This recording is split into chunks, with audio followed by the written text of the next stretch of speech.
चलिए, तो अपना टॉपिक है average atomic mass.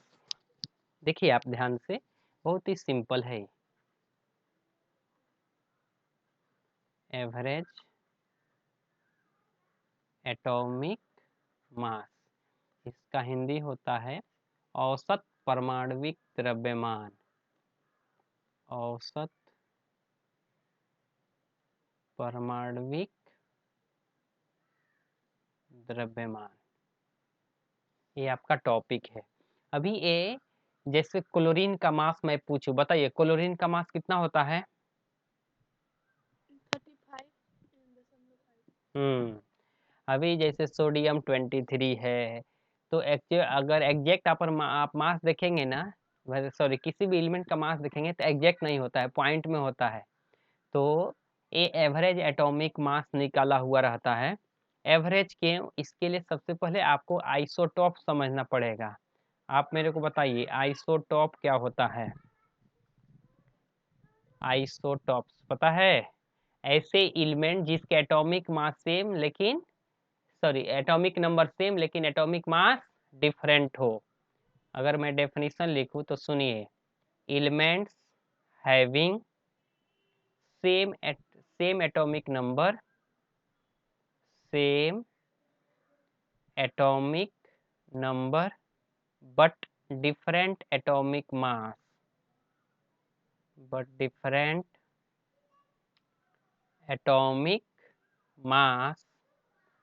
called as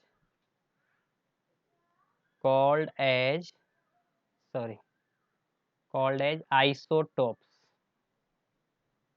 यानी ऐसे एलिमेंट,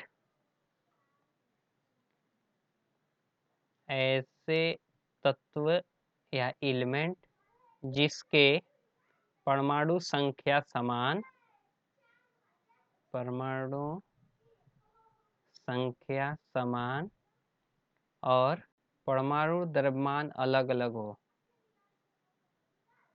परमाणु द्रव्यमान या परमाणविक द्रव्यमान, बातें की है, परमाणु द्रव्यमान अलग अलग हो, अलग अलग हो, आइसोटॉप्स कहलाते हैं। आइसोटॉप्स या हिंदी में क्या बोलते हैं इसको? समस्थानिक। आइसोटॉप्स को ही समस्थानिक कहा जाता है। समस्थानिक, तो अलग अलग हो, आइसोटॉप्स कहलाता है। आप एग्जाम्पल बोल सकते हैं? ये आवाज आ रही क्या? हाइड्रोजन के देखिए, हाइड्रोजन के 3 आइसोटोप्स होते हैं। इसका नाम है प्रोटियम, इसका नाम है ड्यूटेरियम और इसका नाम है ट्राइटियम।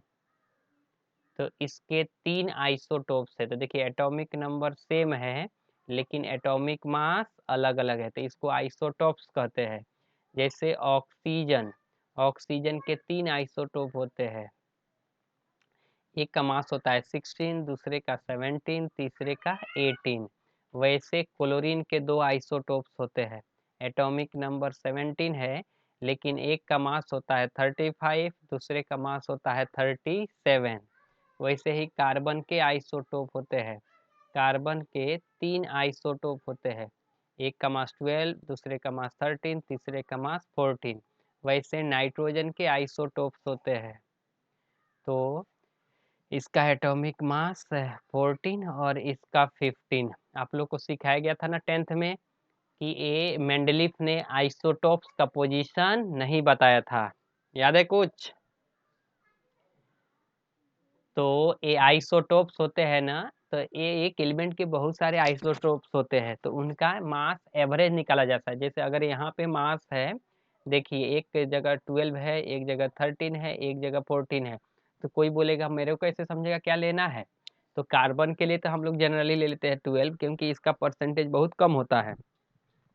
लेकिन अगर इन्वायरमेंट में 2 के आइसोटोप्स का परसेंटेज है, मतलब अगर आप उसको नेग्लेक्ट नहीं कर सकते हैं, तो उसका एवरेज एटॉमिक मास निकाला जाता है। समझे क्या? जैसे क्लोरीन 70% हो गया, क्लोरीन 35 और क्लोरीन 37 जो है 30% हो गया। तो ऐसा थोड़े है कि 30% को नेग्लेक्ट कर देंगे, तो दोनों का एवरेज निकाला जाता है। ये समझ रहे क्या? मैं बोल रहा जैसे क्लोरीन इन्वायरमेंट में क्लोरीन जो है दो फॉर्म में एग्जिस्ट करता है। देखिए यहाँ पे एक का मास है 37, दूसरे का मास है 35, दूसरे का 37। तो आप बताओ क्लोरीन का मास 35 लेंगे या 37?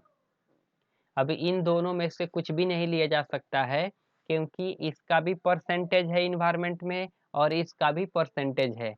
तो हम लोग क्या करते हैं, इन दोनों का एवरेज निकालते हैं। एवरेज का मतलब है कि हाँ, कि अगर जरूरत पड़ेगा तो इसको 35 को भी कंसिडर किया जा सकता है, 37 को भी कंसिडर किया जा सकता है। समझ रहे क्या? अभी थियरी देखिए निकालते कैसे है। सपोज एक्स कोई एलिमेंट है और इसके दो आइसोटोप्स है। एक का मास मान लीजिए y है और दूसरे का पहले का मास y1 है और दूसरे का मास y2 है, और इसका एटॉमिक नंबर मान लीजिए z। तो इसका भी एटॉमिक नंबर z है, इसका भी एटॉमिक नंबर z है। जैसे कार्बन, तो अगर मैं कार्बन के तीन आए, चाहे यहाँ पे नाइट्रोजन ले लिए, तो नाइट्रोजन के दो आइसोटोप है। इसका भी एटॉमिक नंबर 7 है, इसका भी एटॉमिक नंबर 7 है, लेकिन इसका मास कितना है 14 और इसका मास है 15। ऐसे दो आइसोटोप्स है, एक का मास 14, एक का मास 15। वैसे मैंने जनरलाइज ले लिया कि x कोई एलिमेंट है जिसका एटॉमिक नंबर है z, और ये एक का मास है, एक ऐसा आइसोटोप्स है जिसका मास y1 है और दूसरे का मास y2 है। मास को ऊपर लिखा जाता है, और ए दिया हुआ है, इसका परसेंटेज मान लीजिए ए V1% है इन्वायरमेंट में और ए V2% है। ये दिया हुआ है परसेंटेज कंपोजिशन उसका इन्वायरमेंट में, तो इसको भी परसेंटेज कंपोजिशन ही कहा जाता है, या इसको कहा जाता है अबंडेंस। अबंडेंस मतलब ये कितना परसेंटेज में है इन्वायरमेंट में, या उसी को हिंदी में प्रचुरता कहा जाता है कि x एक जो एलिमेंट है जिसका एटॉमिक मास y1 है वो V1% है, और एक जो दूसरा एलिमेंट है जिसका मास y2 है वो V2% है। तो अब देखिए ना, हम y1 ले सकते हैं ना y2 ले सकते हैं, तो लेंगे क्या? तो हम लोग एवरेज एटॉमिक मास निकालते हैं। ये कैसे निकाला जाता है? इसका मास, पहले वाले का मास, उसका परसेंटेज, तो मैं क्या लिखूंगा y1 V1 प्लस, फिर से दूसरे का मास y2 और उसका परसेंटेज, तो ये क्या हो जाएगा y2 इंटू V2। ये हो गया दोनों का परसेंटेज, मतलब सॉरी y1 इसका मास इसका परसेंटेज प्लस इसका मास इसका परसेंटेज डिवाइडेड बाई 100। इसमें डाउट है? अभी अगर तीन, हाँ एक बार और बताता हूँ, अगर तीन कंपोनेंट हो, इसी के तीन आइसोटोप्स कर देता हूँ, तब देखिए आपको समझ आएगा। मान लीजिए एक का मास है y1 और दूसरे का मास है y2 और तीसरे का मास है y3, और ए दिया हुआ है आपको V1%, इन्वायरमेंट में ए है V2% और ए है इन्वायरमेंट में V3%। तब अगर हमको इसका एवरेज एटॉमिक मास निकालना है, तो इसका मास, पहले वाले का मास पहले वाले का परसेंटेज, दूसरे वाले का मास दूसरे वाले का परसेंटेज, तीसरे वाले का मास तीसरे वाले का परसेंटेज डिवाइडेड बाई 100। तो हम क्या लिखेंगे y1 V1 plus y2 V2 plus y3 V3 divided by 100। समझ गए? एक क्वेश्चन करते, रुकिए, हम लोग अभी क्वेश्चन निकालते हैं और वहां से आप सीखेंगे। देखिए अभी हम लोग इंटेक्स क्वेश्चन ही लेंगे, और इसमें आईआईटी में भी और नीट में भी दोनों में क्वेश्चन पूछा जा चुका है परसेंटेज से। देखिए टेक्स्ट बुक के अंदर क्वेश्चन है, जैसे यहाँ पे देखिए क्वेश्चन 1.9 क्वेश्चन जो है, इसको ध्यान से आप देखिए।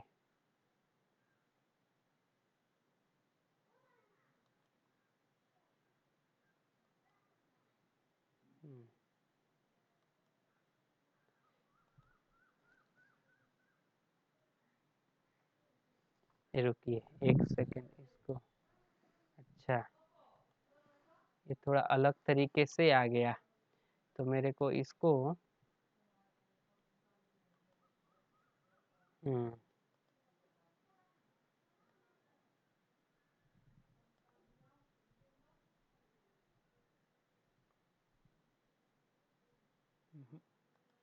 कॉपी तो हो रहा है लेकिन अलग तरीके से आ रहा है यहाँ पे डेटा परसेंटेज। बुक है ना? ठीक है, मैं इसको बढ़ा इंक्रीज कर देता हूँ और साइज बढ़ा देता हूँ, फिर से हम देखेंगे। रुकिए।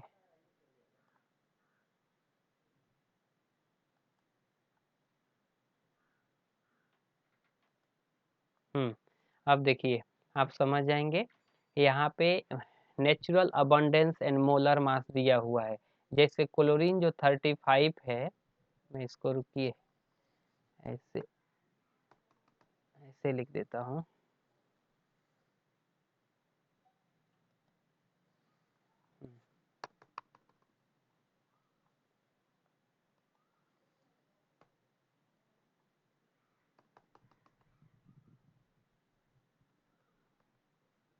पहले से क्वेश्चन को हम लोग कॉपी करके रखना पड़ेगा, ऐसा है इसको।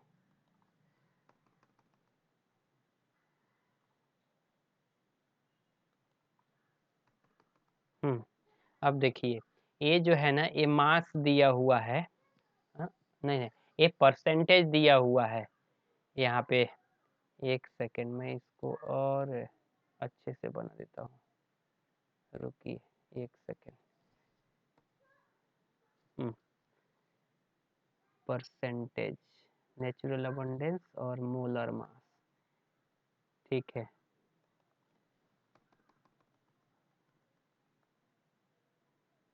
हम्म,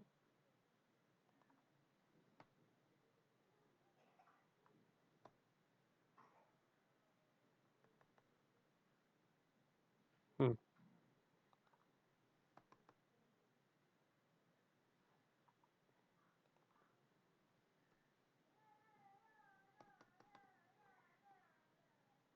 एक सेकेंड हो गया।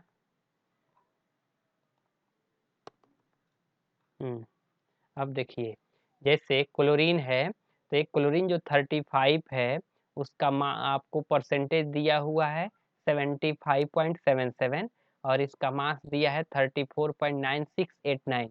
मतलब होता है 35, लेकिन एग्जैक्ट इसका मास कितना है? 34.9689। आप देख रहे हैं, 96 को राउंड ऑफ करेंगे तो 4 के जगह 5 हो जाएगा ना जी। तो ए राउंड ऑफ करके लिखा हुआ है, तो आप 35 मास नहीं लेंगे। अब आपको मास क्या लेना है यहाँ पे? जैसे क्लोरीन जो 35 है उसका मास लेना है इतना, और क्लोरीन जो 37 है उसका मास लेना है इतना, और इसका परसेंटेज है। यानी ए क्या हो गया आपका? y1 y2, और ये जो डेटा है जैसे v1 और v2। तो अगर Cl का एवरेज एटॉमिक मास निकालना है तो आप क्या करेंगे? इसका मास, इसका परसेंटेज, यानी y1 v1 plus y2 v2 divided by 100। तो चलिए, y1 कितना है आपका? 34.9689। 34.9689 इंटू v1, v1 है 75.77 प्लस y2 है आपका 36.9659 इंटू इसका परसेंटेज है 24.23 और डिवाइडेड बाई 100। इसमें किसी को डाउट है? डाउट है क्या? अभी हम लोग इसको कैलकुलेट करेंगे। मैं आपको दिखाता हूँ कैलकुलेट करके। तो देखिए, 34.9689 मल्टीप्लाई बाई 75.77, तो वहाँ से डेटा आ रहा है। इस पार्ट को अगर हम सोल्व करेंगे तो ये डेटा है 2649.59 प्लस, अब ये देखिए 36.96 सेकेंड डेटा, 36.9659 इंटू 24.23, तो यहाँ से डेटा आ रहा है आपको 895.68 और डिवाइडेड बाई 100। अब इसको ऊपर वाले को सोल्व करेंगे आप तो 2649.59 और डिवाइडेड बाई 100। अब देखिए ये डेटा कितना आ रहा है, सॉरी एक मिनट, यहाँ से जो डेटा है वो आ रहा है 3545.2 और डिवाइडेड बाई 100। तो अगर आप 100 से डिवाइड करेंगे तो ये 35.4527 है। तो अगर ये 5 को राउंड ऑफ किया जाएगा तो 35.5 नहीं आ जाएगा। तो ए होता है एवरेज एटॉमिक मास, इसलिए हम लोग क्लोरीन का न 35 लेते हैं न 37 लेते हैं, उसका हम लोग एवरेज एटॉमिक मास लेते हैं। अगर इस क्वेश्चन में डाउट है तो बोलिए। एक और क्वेश्चन किया जाए तो उसके बाद आप एक होमवर्क कर सकते हैं। देखिए इसमें एक और क्वेश्चन है,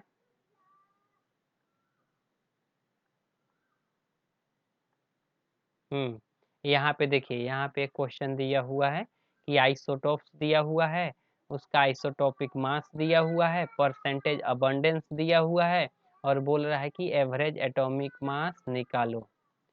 जैसे रुकिए यहाँ से कॉपी कर लेते इस क्वेश्चन को। हम्म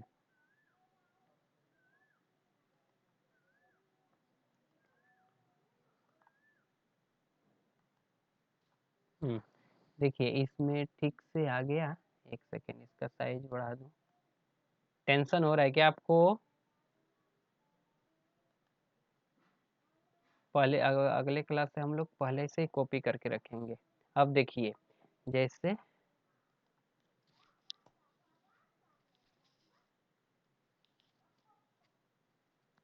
इसको थोड़ा अरेंज कर दूं मैं।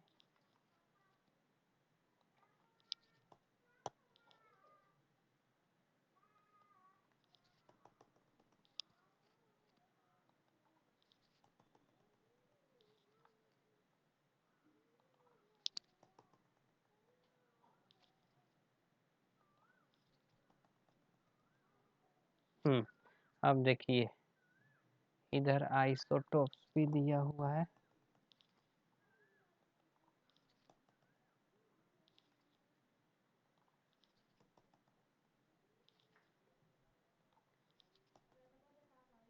देखिए अभी अब क्या हो गया, जैसे आर्गन 36 है लेकिन मास आपको लेना है 35.96755 और उसका अबंडेंस है 0.337%।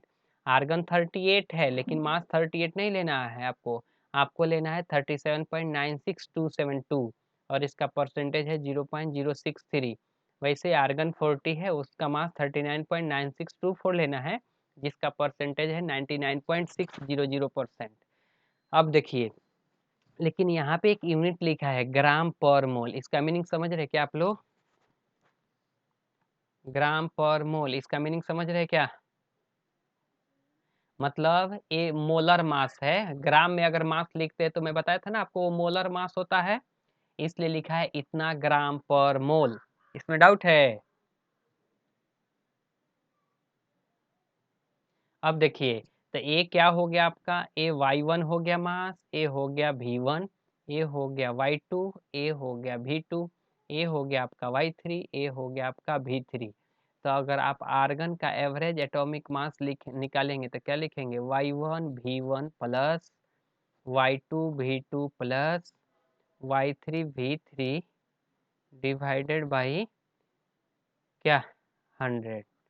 तो चलिए तो आपका y1 है कितना, बोलते चलिए 35.96755। कैलकुलेट करो, क्या नाम है, कोई इसमें से से लेकर कैलकुलेट करो आप मोबाइल में, प्लस कितना 37, चाहे नीचे लिखते हैं इसको, रुकिए इस डेटा को यहाँ पे लिखता हूँ, तो ये हो जाएगा 35.96755 into 0.337 plus 37.96272 multiply by 0.063 plus 39.9624 into 99.600 और ये हो जाएगा डिवाइडेड बाई 100। बोलो करीम, कैलकुलेट किया क्या? तो ये हो जाएगा कितना? 1.12 इतना। हाँ, दूसरे का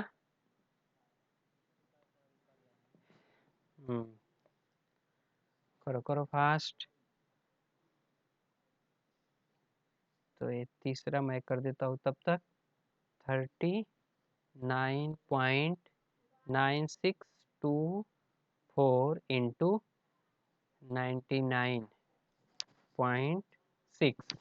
तीसरा का जो डेटा आएगा वो आ रहा है 3980.255 बोलो 2.391 और सबका डिवाइडेड बाई 100। तो सब मैं एडिशन कर देता हूँ, प्लस 2.391 प्लस 1.12। तो ये डेटा आ रहा है आपका 3983.766 और डिवाइडेड बाई 100, तो ये क्या हो जाएगा 39.83766। तो इसको राउंड ऑफ करेंगे तो हम लोग 40 नहीं लिख सकते। तो ये हो गया एवरेज एटॉमिक मास। अभी लग रहा है मेरे को किसी को डाउट नहीं होगा। तो ये है एवरेज एटॉमिक मास निकालने का तरीका। तो आप फिर से क्वेश्चन को रिपीट कर लेंगे। एक एग्जाम्पल में भी क्वेश्चन है, उन्होंने बनाया है इन टेक्स्ट क्वेश्चन, लेकिन आप उस देखकर बनाइए। मैं आज क्वेश्चन भी भेजता हूँ आपको।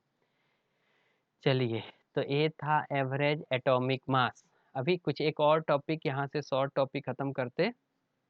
Representation of element. Representation of element कि एलिमेंट को हम लोग कैसे रिप्रेजेंट करते हैं, या उससे हमको क्या मतलब होता है, क्या नोटेशन होता है, या इसको बोलते हैं चलिए एलिमेंट को कैसे सूचित किया, एलिमेंट को कैसे सूचित किया जाता है, रिप्रेजेंटेशन ऑफ एलिमेंट। अभी जा रहा आवाज?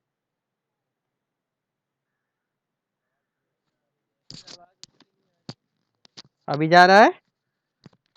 Hello hello.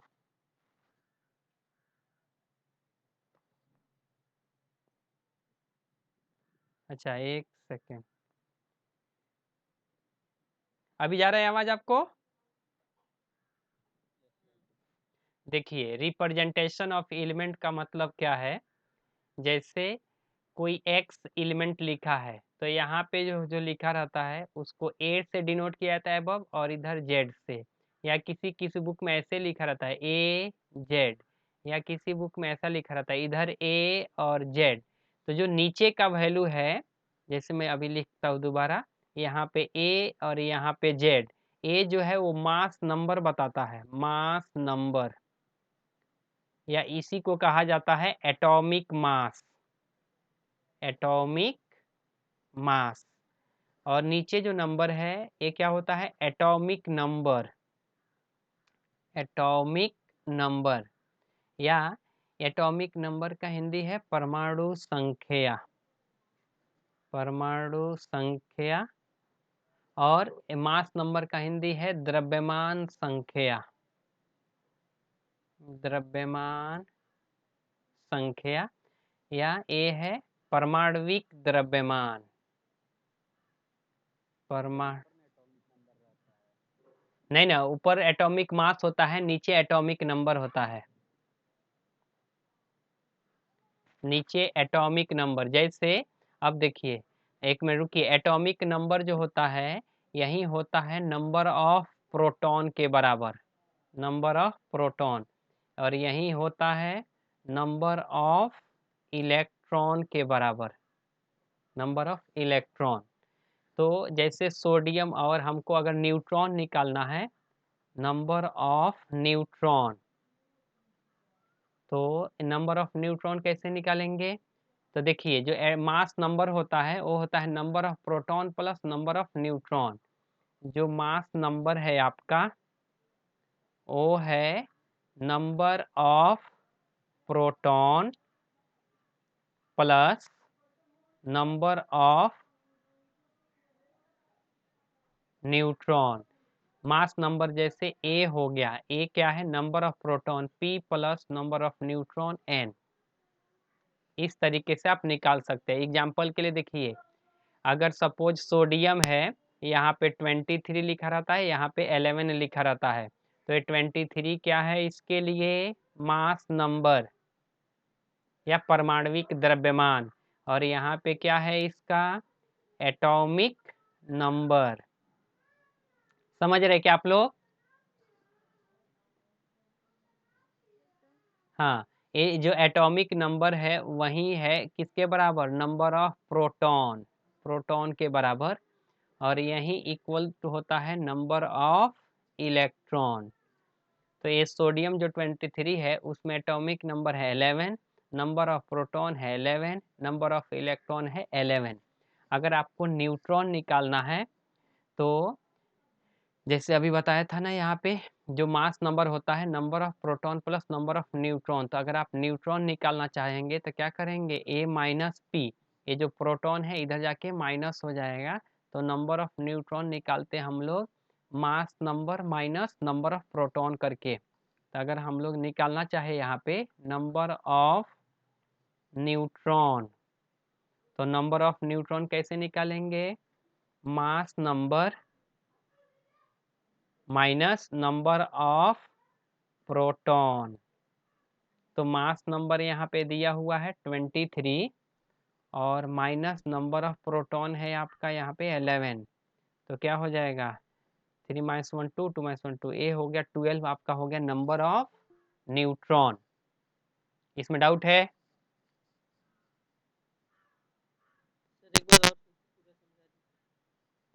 अरे यार, आपका एक बार फिर से, कब आप ध्यान नहीं देते इसका मतलब? जैसे कैल्शियम है, कैल्शियम का 40 लिखा है, यहाँ पे 20 लिखा है, तो ये जो 20 है ना वो एटॉमिक नंबर है, एटॉमिक नंबर, और ये जो ऊपर लिखा है वो है मास नंबर, मास नंबर। तो जो एटॉमिक नंबर होता है वही किसके बराबर है? नंबर ऑफ प्रोटॉन के, और यही बराबर होता है किसके? नंबर ऑफ इलेक्ट्रॉन के। तो कोई बोलेगा एटॉमिक नंबर कैल्शियम का बताओ, तो हम बोलेंगे 20। कोई बोलेगा नंबर ऑफ प्रोटॉन बताओ तो 20, नंबर ऑफ इलेक्ट्रॉन बताओ तो 20। और ये है आपका मास नंबर या परमाणविक द्रव्यमान, परमाणविक द्रव्यमान। अगर कोई बोलता है कि इसमें आप न्यूट्रॉन बताओ, नंबर ऑफ न्यूट्रॉन, तो नंबर ऑफ न्यूट्रॉन क्या होगा? Mass number, mass number minus number of proton या number of electron, number of proton. तो मास नंबर कितना दिया है यहाँ पे? 40, 40 है। नंबर ऑफ प्रोटॉन कितना है? 20, तो 40 माइनस 20 कितना हो गया? 20, तो ये हो गया नंबर ऑफ न्यूट्रॉन। डाउट है इसमें?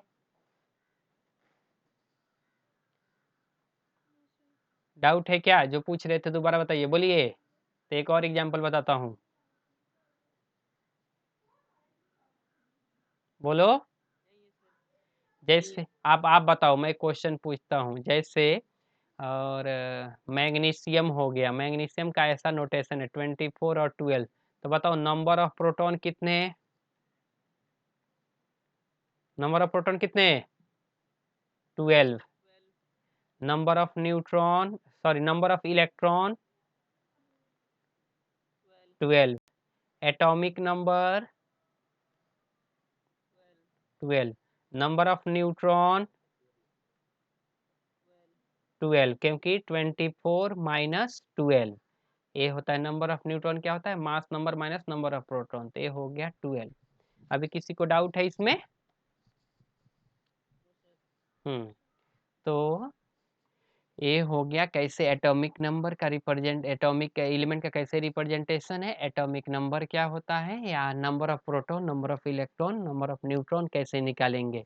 अगर इसी क्वेश्चन में पूछ दिया किसी ने नंबर ऑफ न्यूक्लियॉन, देखिए नंबर ऑफ न्यूक्लियॉन, तो नंबर ऑफ न्यूक्लियन, न्यूक्लियन का मतलब न्यूक्लियस, तो न्यूक्लियस में क्या होता है number of proton plus number of neutron, और यही तो होता है आपका मास नंबर, करेक्ट, यही है आपका मास नंबर।